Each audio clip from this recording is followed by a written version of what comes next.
नमस्कार, विंध्या टाइम्स में आप सभी का स्वागत है। कोरोना की दूसरी लहर के भयानक हाहाकार के बाद कम से कम भारत में स्थितियां सुधरती नजर आ रही हैं। देश के काफी राज्यों में जनजीवन अपेक्षाकृत सामान्य हो चला है। स्कूल कॉलेज खुलने लगे हैं, सरकारी दफ्तरों में काम होने लगा है, बाजार, मॉल और सिनेमा घर तक खुलने लगे हैं। पर इसका ये मतलब बिल्कुल नहीं है कि कोरोना अब खत्म हो गया है। महामारी कहीं गई नहीं है, वह अभी भी हमारे बीच ही है। इसके कई वेरिएंट्स मिल रहे हैं।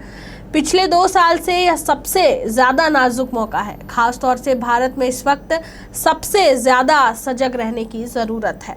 दुनिया भर में अक्टूबर के दूसरे हफ्ते तक कुल केस 23 करोड़ 90 लाख के आसपास पहुंच चुके हैं। 1 करोड़ 80 लाख से ज़्यादा एक्टिव केस हैं, जिनमें से करीब 83,000 गंभीर स्थिति में हैं। 48,70,000 से ज़्यादा मौतें हो चुकी हैं। भारत में कुल मामले 3 करोड़ 40 लाख के आसपास हैं और कुल मौतें 4.5 लाख से ज़्यादा हो चुकी हैं।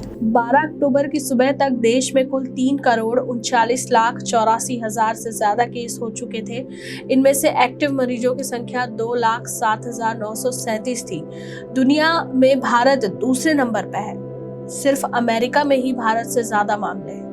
वहां कोरोना संक्रमणों की संख्या 4 करोड़ से ऊपर है और मौतों की संख्या 7 लाख से भी ऊपर है।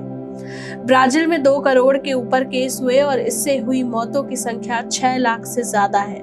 इन तीनों देशों में दुनिया के आधे से ज्यादा कोरोना मरीज हैं। ब्रिटेन में 79 लाख, रूस में 75 लाख, तुर्की में 72 और फ्रांस में 70 लाख मामले सामने आए हैं। यह लंबी सूची है।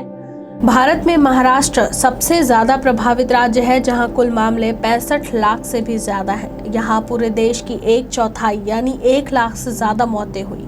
भारत में खास तौर से उत्तर भारत और मध्य भारत में यह सबसे नाजुक समय है। सड़कों पर भीड़ बढ़ गई है। त्योहारों के कारण अब जनवरी के पहले हफ्ते तक हमें खास तौर से सावधान रहने की जरूरत है। इस दौरान कई लंबे वीकेंड आएंगे, कई दिनों की छुट्टियां पड़ेंगी। पिछले 2 साल से लोग अपने घरों में कैद हैं। ऐसे में लोग घूमने के लिए निकल पड़ते हैं। इस साल भी संयम बरतने की जरूरत है। विशेषज्ञों का कहना है कि पर्यटकों की संख्या में वृद्धि और सामाजिक, सांस्कृतिक, राजनीतिक या धार्मिक सभाओं के कारण जनसंख्या के घनत्व में अचानक वृद्धि से कोरोना वायरस संक्रमण के मामले बढ़ सकते हैं।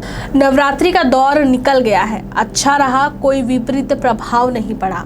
अभी दिवाली है, फिर क्रिसमस और इसके बाद नया साल। आनंद, उल्लास और खुशियों के इस मौके पर एहतियात बनाकर रखें।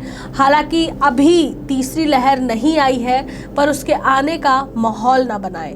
भारत में जनसंख्या का घनत्व अमेरिका या दूसरे तमाम देशों से ज़्यादा है। ऐसे में संक्रमण का खतरा भी ज़्यादा होता है। छुट्टियों का एक छोटा सा दौर भी संक्रमण की तेज लहर को बुलावा दे सकता है। इसलिए जितना हो सके घर पर रहें और सुरक्षा कवच यानी मास्क का इस्तेमाल ज़रूर करें। आपकी सुरक्षा आपके ही हाथों में है।